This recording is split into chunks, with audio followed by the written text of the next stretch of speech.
Topic है tense, Hindi में बोलते हैं काल। बहुत बेसिक कॉन्सेप्ट है ये, लेकिन सभी के लिए बहुत ही महत्वपूर्ण है। चाहे किसी भी क्लास का स्टूडेंट्स हो या फिर कोई भी छात्र छात्रा जो कंपटीशन की तैयारी कर रहे हैं, सबके लिए इंग्लिश ग्रामर का ये बहुत ही इम्पोर्टेंट टॉपिक है। और इस टॉपिक में हम डिस्कस करेंगे टेंस क्या है, इसके कितने प्रकार हैं और टेंस का यूज किस प्रकार से किया जाता है, सभी टेंसेज के बारे में बताएंगे। तो एक ही वीडियो में मैं आपको सारे टेंस समझाने का प्रयास करूंगा। इस वीडियो को आप ध्यान से देखें और लास्ट तक देखें, आपके सभी इससे रिलेटेड डाउट क्लियर होंगे और आपको ये टॉपिक बड़े अच्छे से समझ में आएगा। तो चलिए मेरे साथ एंजॉय करते रहिए इंग्लिश। टेंस क्या है? Tense change the form of verb to express the time of an action. इस बात को आप समझने का प्रयास कीजिए। कार्य के समय के अनुसार वर्ब के रूप में जो परिवर्तन होता है उसे ही टेंस कहते हैं। ये क्या कह रहा है सेंटेंस? ये इंग्लिश में लिखा है, हिंदी में लिखा है। कार्य के समय के अनुसार वर्ब की जो फॉर्म है ना, समझे बच्चे, वर्ब की जो फॉर्म है उसमें जो चेंज होता है उसे ही टेंस कहते हैं। जैसे कई बार आप वर्ब की फर्स्ट फॉर्म यूज करते हो, कई बार आप सेकंड फॉर्म यूज करते हो, कई बार थर्ड फॉर्म यूज करते हो, कई बार फर्स्ट फॉर्म में एस या ईएस लगाते हो और कई बार वर्ब की फर्स्ट फॉर्म में आप आईएनजी लगाते हो। ये सब क्या है? ये कार्य के समय के अनुसार वर्ब की जो फॉर्म है ना उसमें चेंज हो रहा है, उसे क्या कहते हैं? हम टेंस कहते हैं।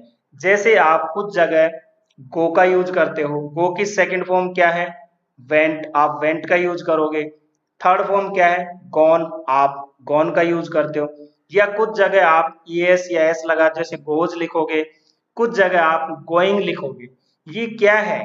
ये कार्य के समय के अनुसार जो वर्ब की फॉर्म में चेंज है ना उसे ही टेंस कहते हैं। और वर्ब की फॉर्म में जो चेंज होता है उससे ही हमें पता लगता है कि ये सेंटेंस किस टेंस का है। तो ये तो हुई डेफिनेशन। नेक्स्ट है काइंड्स ऑफ टेंस, काल के प्रकार। टेंस कितने प्रकार का होता है आप सभी जानते हो, चाहे पढ़ा लिखा हो चाहे अनपढ़ हो। अनपढ़ भी बता देगा कि काल कितने प्रकार का होता है, टेंस कितने प्रकार का होता है। 3 प्रकार के होते हैं। पहला है प्रेजेंट टेंस यानी वर्तमान काल, जिसमें वर्तमान की बातें होती है। मैं खाना खा रहा हूं, मैं गांव जा रहा हूं, मैं आपको ये टॉपिक पढ़ा रहा हूं, ये प्रेजेंट की बातें हो रही है। पास्ट टेंस यानी भूतकाल, जो बीत चुका है, जो हमारा अतीत है, गुजर चुका, चाहे अभी थोड़ी देर पहले ही हुआ हो, तो वो सभी पास्ट में आता है। मैं गांव गया था या मैंने क्रिकेट खेला, ये सभी बातें पास्ट में आती हैं। फ्यूचर टेंस यानी भविष्यत काल, जिसमें आने वाले समय की बात हो। मैं गांव जाऊंगा, मैं क्रिकेट खेलूंगा, मैं आपको एक और वीडियो मैं आपको एक और लेसन पढ़ाऊंगा वीडियो के माध्यम से। तो ये सभी क्या है? फ्यूचर टेंस में, यानी जिसमें आने वाले समय की बात की जा रही हो। प्रत्येक टेंस के 4 भेद होते हैं, या हम कहें कि इनकी सब कैटेगरी होती है 4। कौन कौन सी? फर्स्ट है इंडेफिनेट, सेकंड है कंटिन्यूअस, थर्ड है परफेक्ट और फोर्थ है परफेक्ट कंटिन्यूअस। ये सभी के साथ अप्लाई होती है, जैसे present indefinite, present continuous, present perfect and continuous. यहाँ इनके आगे जोड़ दो, पास्ट जोड़ दो तो past indefinite, past continuous, past perfect and continuous. यदि फ्यूचर लगाओगे तो future indefinite, future continuous, future perfect and continuous. यानी हर टेंस की, प्रत्येक टेंस की ये 4 सब कैटेगरी है। इनको आप समझिए, बहुत बेसिक है लेकिन बहुत कम लोग जानते हैं इसके बारे में। इंडेफिनेट का मतलब ही होता है अनिश्चित, यानी कार्य का अनिश्चित होना, कि कार्य तो होता है लेकिन हमें उसके समय का पता नहीं चलता कि कार्य अभी बोलते समय हो रहा है या कब हो रहा है, कब होता है, इसके बारे में हमें पता नहीं चलता। तो ये इंडेफिनेट।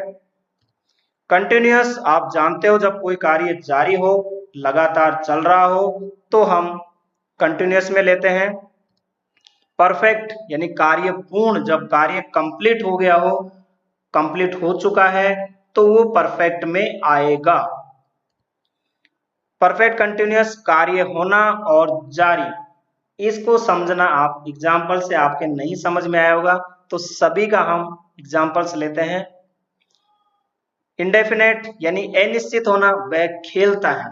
देखिए इसमें कहा कि वह खेलता है, लेकिन अभी हमें इससे पता नहीं चल रहा कि अभी बोलते समय वो खेल रहा है क्या, नहीं ना। तो क्या है कि समय यहाँ अनिश्चित है, समय का हमें पता नहीं चलता, कार्य तो होता है लेकिन समय का पता नहीं चलता।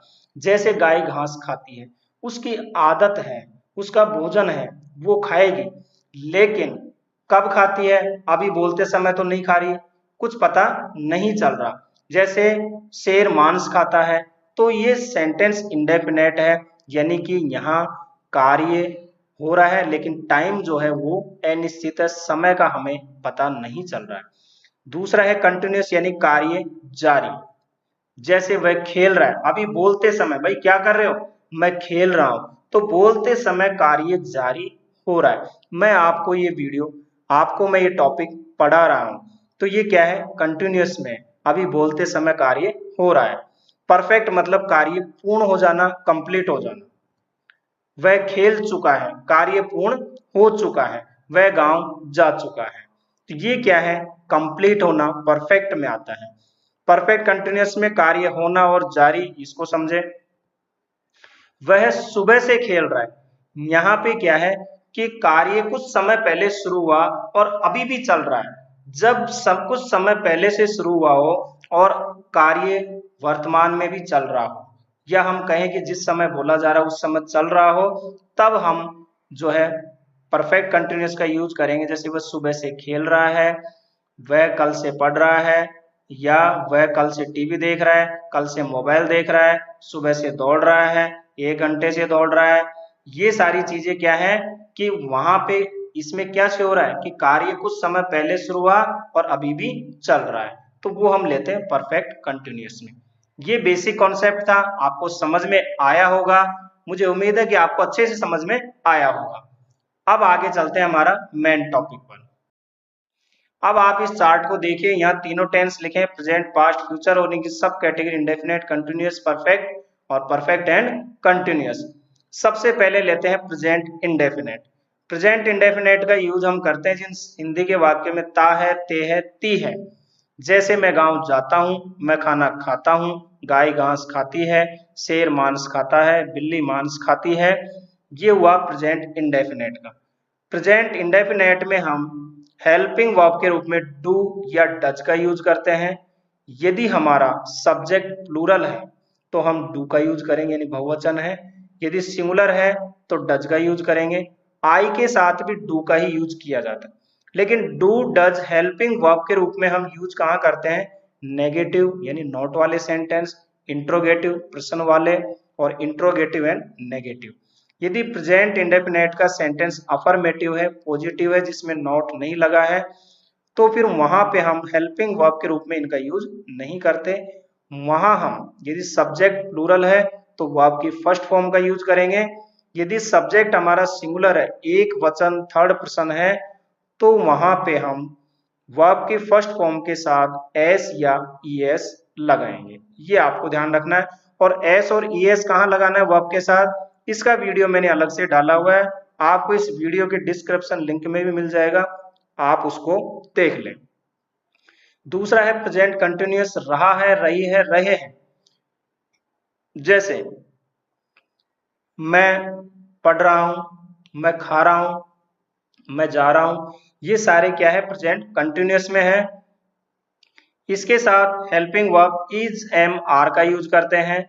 सिंगुलर यानी कि एक वचन हमारा यदि सब्जेक्ट है तो इज का यूज, आई के साथ हम एम का यूज करते हैं, और जितने भी प्लूरल है उनके साथ हम आर का यूज करेंगे। यू के साथ भी आर का ही यूज किया जाता है, और वर्ब की फर्स्ट फॉर्म में आप आईएनजी लगाओगे। नेक्स्ट है प्रेजेंट परफेक्ट, यानी चुका है, चुकी है, चुके हैं, या फिर या है, ये है, ये है। जैसे मैं खाना खा चुका हूं या मैंने खाना खा लिया है। इस तरह के सेंटेंस प्रेजेंट परफेक्ट में बनाओगे। हेल्पिंग वर्ब हैज और हैव का यूज करोगे। यदि सब्जेक्ट हमारा सिंगुलर है तो आप हैज का यूज करोगे, और यदि प्लूरल है उसके साथ हैव का यूज करोगे। आई के साथ भी आपको हैव का यूज करना है। वर्ब की थर्ड फॉर्म का यूज किया जाता है। नेक्स्ट है प्रेजेंट परफेक्ट एंड कंटिन्यूस। यहाँ रहा है, रही है, रहे हैं, लेकिन एक विशेष ध्यान रखना है कि यहाँ समय दिया होगा और समय से पूर्व यदि समय हमारा निश्चित है तो सिंस का यूज करोगे, यदि अनिश्चित है तो आप फॉर का यूज करोगे। यहाँ भी आपको हैज बीन और हैव बीन का यूज करना है, ये हेल्पिंग वर्ब के रूप में। वर्ब के फर्स्ट फॉर्म में आपको आईएनजी का यूज करना है। नेक्स्ट है पास्ट इंडेफिनेट। इसकी पहचान है या, ई, ई, ता था, ती थी, ते थे।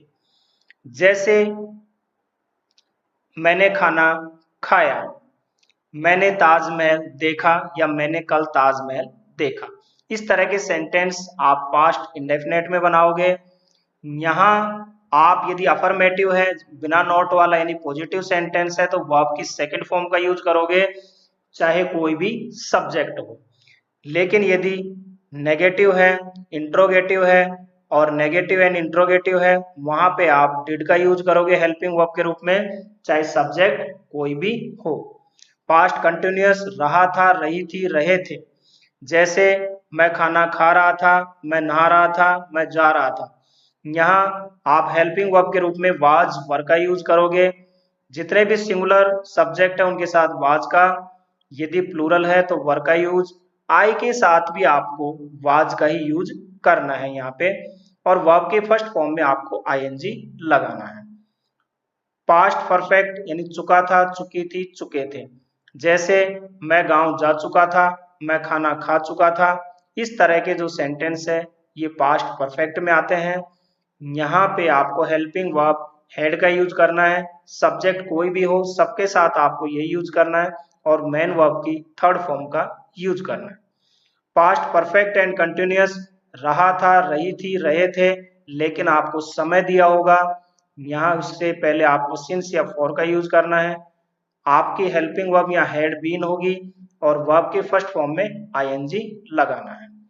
फ्यूचर में देखिए आप, फ्यूचर इंडेफिनेट में गा, गी, गे, ये आपका पहचान होगी। जैसे मैं जाऊंगा, मैं खाऊंगा, मैं आऊंगा, तो ये सभी क्या है, फ्यूचर इंडेफिनेट में है। यहाँ पे आप सेल और विल का यूज करोगे और वर्ब की फर्स्ट फॉर्म लगाओगे। आई और वी सब्जेक्ट के साथ हम सेल का यूज करते हैं, बाकी के साथ विल का यूज करते हैं। लेकिन आजकल मॉडल इंग्लिश में सभी के साथ विल का यूज किया जाता है। फ्यूचर कंटिन्यूअस में रहा होगा, रही होगे, रहे होंगे। यहाँ आप जैसे वह खाना खा रहा होगा, गांव जा रहा होगा, जब फ्यूचर की बात होगी आप यहाँ हेल्पिंग वर्ब यूज करोगे शैल बी और विल बी, और वर्ब की फर्स्ट फॉर्म में आईएनजी। फ्यूचर परफेक्ट चुका होगा, चुकी होगी, चुके होंगे। वह गांव जा चुका होगा, खाना खा चुका होगा। इस तरह के सेंटेंसेस फ्यूचर परफेक्ट में आते हैं। इसकी जो हेल्पिंग वर्ब है वो है शैल हैव या फिर विल हैव, और वर्ब की थर्ड फॉर्म का यूज करना है। फ्यूचर परफेक्ट एंड कंटिन्यूअस में रहा होगा, रही होंगी, रहे होंगे, और लेकिन इसमें समय दिया होगा, उससे पहले आपको सिंस और फॉर का यूज करना है। Helping verb shall have been और विल हैव बीन का यूज करोगे, वर्ब के फर्स्ट फॉर्म में आईएनजी यूज करोगे। जैसे वह सुबह से खाना खा रहा होगा या वह 2 दिन से पढ़ रहा होगा। इस तरह के सेंटेंसेस आप फ्यूचर परफेक्ट एंड कंटिन्यूअस में यूज करोगे। अब आपके लिए कुछ महत्वपूर्ण बातें आपने देखा होगा, जितने भी कंटिन्यूअस टेंस है यहाँ वर्ब के फर्स्ट फॉर्म में आपको आईएनजी लगाना है। जितने भी परफेक्ट है यहाँ आपको वर्ब की थर्ड फॉर्म का यूज करना है। जितने भी परफेक्ट कंटिन्यूअस है वहां भी वर्ब की फर्स्ट फॉर्म में आईएनजी, मतलब जहां भी कंटिन्यूअस आए ना वहां आप वर्ब की फर्स्ट फॉर्म में आईएनजी लगाओगे। यहाँ क्लियर हो गया। परफेक्ट में आप थर्ड वर्ब की थर्ड फॉर्म लगाओगे। अब बचे इंडेफिनेट, तो प्रेजेंट इंडेफिनेट में आप वर्ब की फर्स्ट फॉर्म यूज करते हो या एस लगाते हो। पास्ट इंडेफिनेट में वर्ब की सेकंड फॉर्म। पूरे इंग्लिश में मात्र एक ये ऐसा टेंस है जहां वर्ब की सेकंड फॉर्म का यूज किया जाता है, लेकिन वो भी अफर्मेटिव या पॉजिटिव सेंटेंसेस में। डिड के साथ हमें वर्ब की फर्स्ट फॉर्म का ही यूज करना होता है जब हेल्पिंग वर्ब डिड आती है तब। फ्यूचर की बात करें फ्यूचर इंडेफिनेट में तो भी यहाँ वर्ब की फर्स्ट फॉर्म ही आती है। अब हमारा जो पैटर्न होता है सेंटेंस का क्या होगा, सब्जेक्ट और सब्जेक्ट के साथ वर्ब आपको लिखनी है, वर्ब आपको आनी ही है। इसके बाद यदि ऑब्जेक्ट दिया है तो ठीक है या कुछ अदर वर्ड दिए हो तो ठीक है। इस तरह से आप सेंटेंस बनाओगे। उम्मीद है आपको ये टेंस का एक कंप्लीट पैकेज आपको समझ में आया होगा। तो इस वीडियो को ज़्यादा से ज़्यादा लाइक करें, अपने साथियों में दोस्तों में शेयर करें और मेरे इस चैनल को सब्सक्राइब करें